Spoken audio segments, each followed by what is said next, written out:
It's a day after for India. Well, the once seemingly invincible Team India, which has now been pushed to the brink of exit at the 2021 T20 World Cup after just 2 games.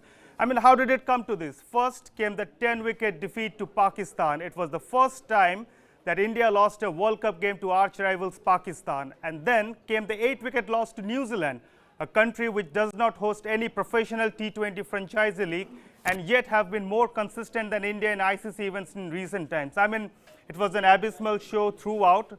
I mean, compared to New Zealand, India show, a country which hosts the costliest cricket tournament in the world, the IPL, it has been abysmal in the 2021 World Cup. While permutations and combinations might show that India still have a chance to qualify for the semi-finals, the fact of the matter is that India need nothing short of a great miracle for that to happen.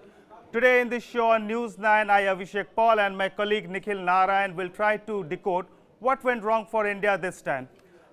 Nikhil, first question, important one. Let's get the permutation combination out on the show. You know, what does India need to do, or what does it need to happen for India to make it to the semi-finals? First, the Indian cricket team and all of us need to pray. I think that is the only way India can qualify for the semi-finals now, after an absolutely, shameless, shambolic performance in the first couple of matches. True. Okay, there is only one probable permutation and combination which can help India make the semis. That is, they beat Afghanistan. I don't think we can expect this Indian team to beat Afghanistan by a big margin. The match is on November 3rd. 3rd November, right. Day after. So you beat Afghanistan. We can't expect this team to beat Afghanistan by a big margin. So just beat Afghanistan. Then beat Namibia and Scotland by big margins. Those numbers will come shortly after the India-Afghanistan match, but they have to beat Namibia and Scotland by massive margins. True. Then the all-important match on the 7th of November. The whole of India then has to pray that Afghanistan beats New Zealand, but not by a big margin. Okay. Then what will happen is India, New Zealand and Afghanistan will be tied with 6 points each, and India will hope they go through on a higher net run rate. Not easy given Afghanistan's brilliant run in this tournament, 2 massive wins, a narrow loss to Pakistan. They have a brilliant net run rate, and as things stand, it looks either, if Afghanistan beats either India or New Zealand, I think Afghanistan will qualify with Pakistan. So as things stand, India's chances of making the semi-finals very, very bleak. And if a country like India has to depend on Afghanistan to make the semi-finals, it's not worth it. I mean, how did it come to this, Nikhil? I mean, a world number 2 team, depending on such permutations and combinations after just the second match. I mean, there are several reasons that we are going to analyze. I mean, there has been talks about the bubble fatigue, the top order failing, Hardik Pandya's selection. Of course, there's also speculation that there's infighting within the team. So, I mean, bio-bubble fatigue, do you think that's a major factor? I think, Abhishek, as you pointed out, those are the major 4 to 5 reasons. Bio-bubble fatigue, I think, is a major factor. See, Abhishek, remember, this team has been out of the country since the 2nd of June, when they left for the tour of England. True. They played the WTC final, then they played 5 back-to-back tests. After that, they were rushed to the UAE for the IPL, and as soon as those crazy double headers of the IPL were over, they had to play the marquee event in the T20 format. That is the World T20. No rest, no respite, no time to nurse injuries, no time to nurse niggles. See, these are human beings. Agreed, they are professionals, but they are human beings.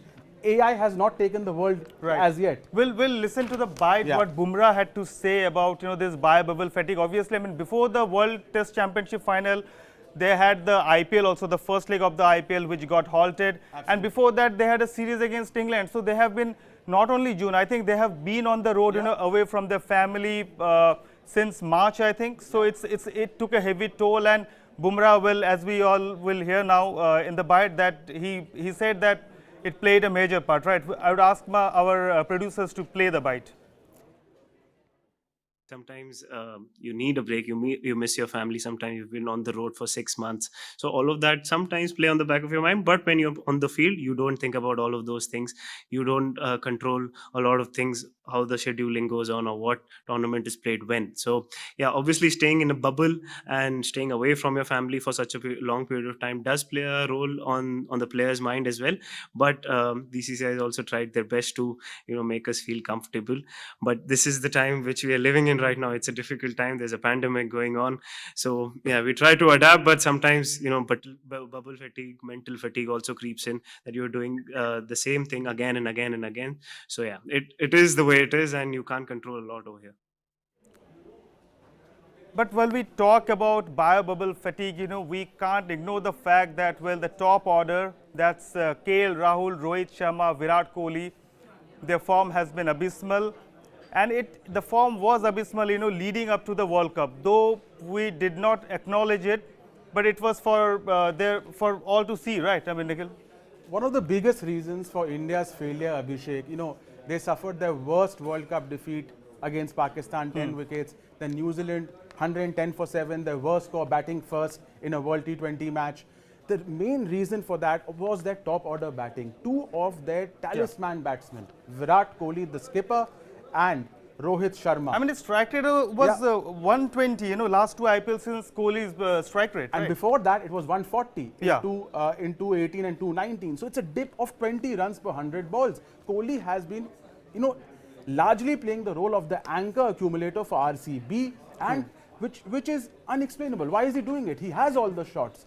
Kohli also, is slowing down in the middle overs. We spoke about this in all our preview shows. And even yesterday, against New Zealand, I mean, in the middle overs, I mean, after the collapse in the top order when the openers fell, he played, I mean, he got out to a needless shot, right? He had no business hoiking that shot to that long on fielder, when he had 10 overs to play, right?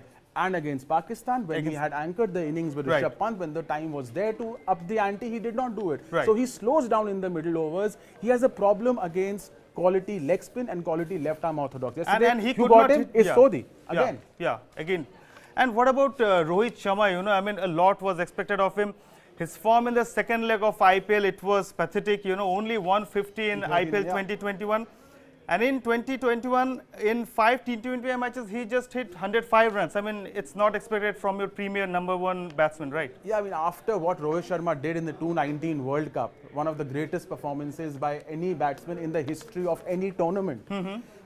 This was a poor show by Rohit Sharma in the first couple of matches. See, Rohit Sharma is perhaps India's greatest match winner in limited overs in the last few years, even higher than Virat Kohli. Right. So, but Rohit Sharma hasn't been in the best of form, either for Mumbai Indians or for India this season. It is also one of the major reasons why MI didn't qualify this season for the playoffs. So yeah, I mean, Virat Kohli and Rohit Sharma not being at their best is huge. They are huge players. And Jasprit Bumrah, he had a lot to talk about the batting approach of Team India over the last 2 matches. We'll hear to that.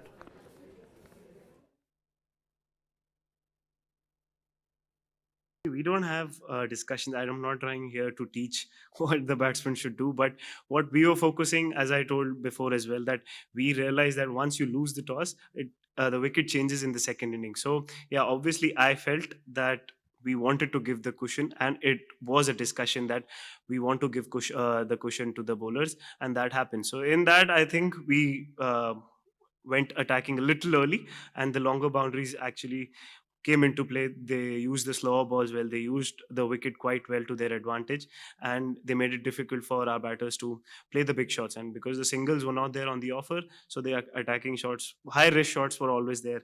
So yeah, I think that was the summary what happened today, and yeah, that's for everyone to see. And while we talk about the top order, we can't ignore one man, that's Hardik Pandya, right? I mean, will he bowl? Won't he bowl?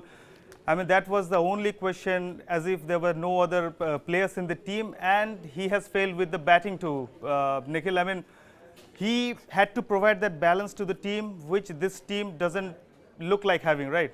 Why was Hardik Pandya playing 11? Right. Why was he there in this? Why wasn't he dropped? Just because he plays for Mumbai Indians? I mean, these questions need to be answered. He had an average of 14 and strike rate of 113 in this IPL. He did not play even one high impact knock. This was not the same Hardik Pandya who had won them matches, producing cameos the last season and the season before when MI had won.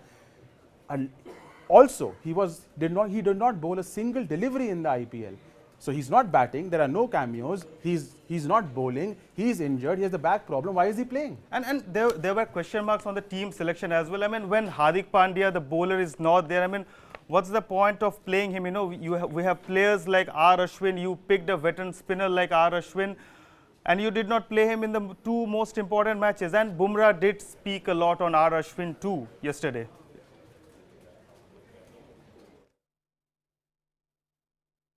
In hindsight, we could say a lot of things. And if in hindsight we would have wished we scored a lot more runs, we would have got a lot more wickets. But now looking at it, that obviously he's an experienced bowler. Obviously he adds a lot of value to the bowling attack whenever he comes. But in hindsight, it's very difficult because, as I told you, there's dew in second innings. So when the ball doesn't grip, so the options become very difficult, very rare, and very little, and very rare for the bowlers to, the margin of error goes down. So in hindsight, you might say that okay, he might have made a difference, but it's too difficult to judge right now. Well, we talk about the on-field problems of India. We need to focus on the off-field speculations also that are doing the rounds. Ahead of the World Cup, Kohli made a surprising call by declaring that he won't be continuing as a T20I captain after the World Cup. And the speculation was also that Rohit Sharma is going to take in charge. So, Nikhil, do you think those kind of things, who's in charge, who's not, it might have played a role also because it's a team sport, right, ultimately? Of course, Abhishek, it played a major role. See, if you remember what happened prior to this tournament, Virat Kohli resigned as RCB captain. So comparisons have always been made between Rohit Sharma being, the five-time champion, leading MI to victory. Yeah. Virat Kohli not leading RCB to any title. Then there were rumors that that Virat Kohli is resigning from T20 captaincy. BCCI said, no, he's not doing it. Then he ultimately did resign. He said, I'll not be T20 captain after this tournament. Then they got MS Dhoni as the mentor. We already know Rohit Sharma and Virat Kohli are not the best of friends. And there's Ravi Shastri also in the picture, right? Yeah, so there's Ravi Shastri also. I mean, aren't there too many heads now in the Indian team? So who's running the show? Who's selecting the 11? Right. This power tussle is also a major factor why you saw that performance by Team India. And here, Abhishek, I want to say one more thing. Every cricket pundit, most cricket pundits, all over the world, fans, no one said India will not make it to the semi-final. No one. It was assumed that India will make the semi-final. It was kind of a facade. It was given that India will make the semi-final, and then they may not win because Kohli doesn't win ICC tournaments. But true. So no cricket website, except News 9. News 9 predicted before the start of the tournament through detailed analysis by Jaideep Verma of Impact Index and News 9 saying that India will struggle in this tournament, and they gave these precise reasons. And it is turning out to be true.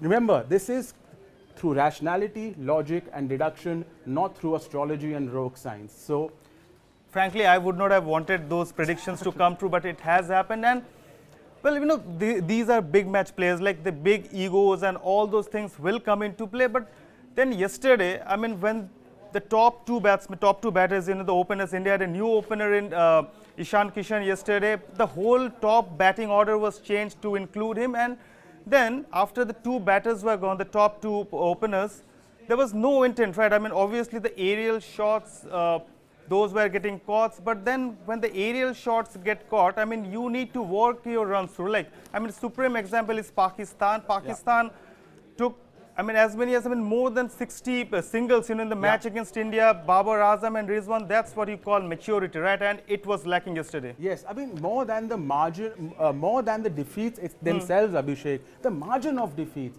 We were completely thrashed. These are not defeats. These are submissions. I mean, the way they lost. Challenge. I mean, nobody is blaming, like, Pakistan is a good team. New Zealand are a great team. They have been doing so well in the ICC tournament. So, if India would have fought and lost, nobody would have raised any questions. Yeah, so I mean, even the players, I think they must have been also shell shocked with the defeats. And Bumrah spoke about the loss too. We'll hear to his bite. As a sportsman, you face a lot of days in cricket. Some days would be good, some days would be bad. So what I try to do is not get very high when good days happen, or not get very low when low days happen. So all of these things always are a part and parcel of a cricketer's life. Try to stay in the moment, analyze what went wrong, what went well, and try to move forward. That's the only way that you can move forward in this game. Well, Bumrah was quite philosophical out there, but philosophy don't win you matches, right? I mean, Nikhil, again, the place we are in, I mean, do you think the IPL, it preceded the T20 World Cup, the close gap, it was only, what, 5-6 days? Yeah. I think that led to the fatty factor. I mean, you could have easily avoided that and placed the IPL after the T20 World Cup, right? Yes, I think this is a big factor. No one's talking about Abhishek for obvious reasons, because the IPL is a cash cow. The big money involved, Absolutely. right? See, it's happened before. There's a precedence to it. In 2009, if you remember, in the World T20, the IPL again took place before the World T20, and India did not do much. They were flat. Again, the IPL, 1 month UAE leg, India again flat after the World T20. Again, I say these players are superstars. They've done brilliantly in the last few seasons. India has been a brilliant team across formats. Whether they have not won a tournament doesn't make a difference. They have been the #1 team across formats, but they are not machines. They are not AIs. They need rest. And if you play an arduous IPL just before a World T20, this will be repeated again and again. Repeated again and again, but as things stands, India play Afghanistan on November the 3rd. It's a must-win game. They must win and win it big. We'll cover that match live. But that's all from our end for now. Do keep watching News 9 for more updates from the T20 World Cup and from other arenas. Thank you and goodbye.